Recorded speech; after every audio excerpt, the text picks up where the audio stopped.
but from now on it's difficult or impossible to assess likelihoods for the following, so from now on I'm just winging it, as is anyone else who talks about these.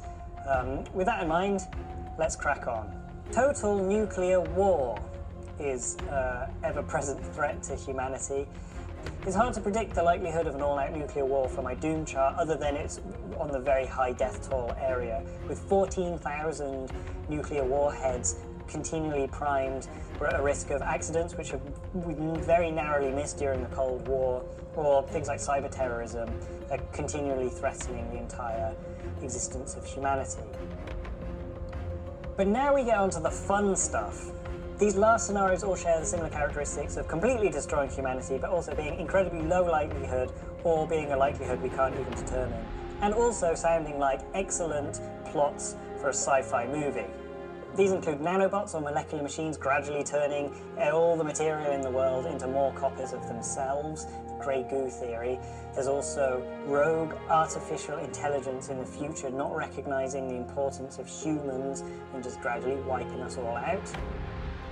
Then in space, we've got the uncalculable risk of aliens visiting and wanting to kill us all, or rogue black holes wandering through our solar system, absorbing everything on its way, or the collapse of the vacuum, the idea that the whole universe is in a metastable quantum state, and at any time it could find a lower energy state, and a band of energy would travel at the speed of light throughout the universe, unraveling everything in its path.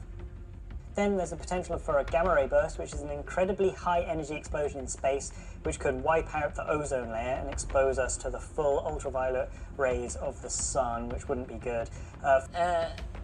So he had this amazing quote, if you perhaps you recall the discussion between Einstein and Bohr, that Einstein did not like the probabilistic aspect of quantum mechanics, and so he said, God does not play dice.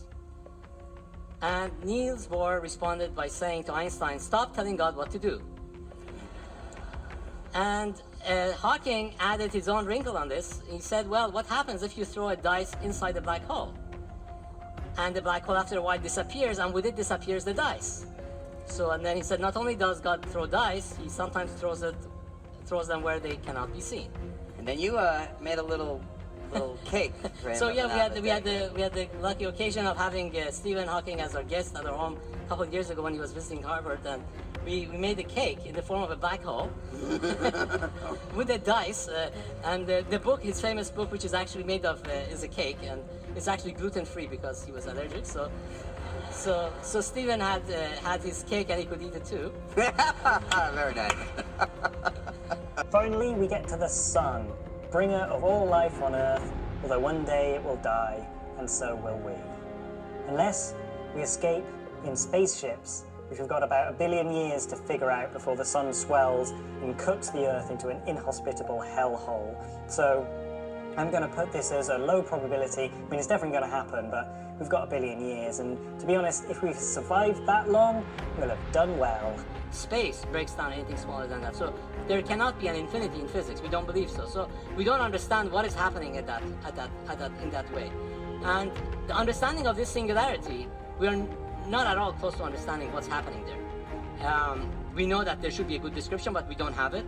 And why that's important is that, well, we want to know what's happening inside the black holes. Of course, we can send somebody and find out what happens to that infinity, but that would not be a fair thing. And even if we did that, even if we said, well, we send some creature, not us, the robot or something, the robot cannot come back to tell us what happened or what they saw. So because nothing can escape from black holes. So it won't be useful. So we have to figure it out without going inside the black hole, what's going on there. And that's still, we have no, not only we don't have observational data, we don't have enough theoretical understanding. Humiliation.